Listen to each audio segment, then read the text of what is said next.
Music by Kanchan Raj Hajipur Vaishali mix Pallavi recording studio Mathia Mor.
Music by Kanchan Raj Hajipur Vaishali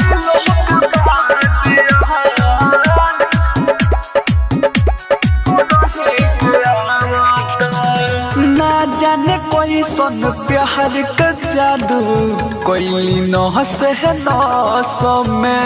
हमारे होवे दिलवा है अमुना रोहे हमारा बस में हो ना जाने कोई सन प्यार के जादू कोई न से में हमारे होवे दिलवा है अमुना रोहे हमारा बस में उनका सिवा ना दूजा के हो भाता उनका सिवा ना दूजा के हो भाता दूर भइलो के बाद यहाँ उन्हीं के आवता दूर भइलो के बाद यहाँ उन्हीं के आवता। म्यूजिक बाय कंचन राज हाजीपुर वैशाली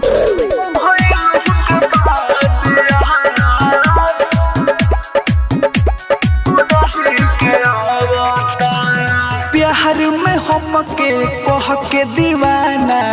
छोड़ दिहली ही साथ हो ओ हमर जीत अकेला हरोवे सहरी सहरी रात हो सहरी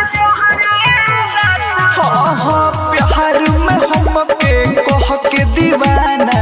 छोड़ दिहली ही साथ हो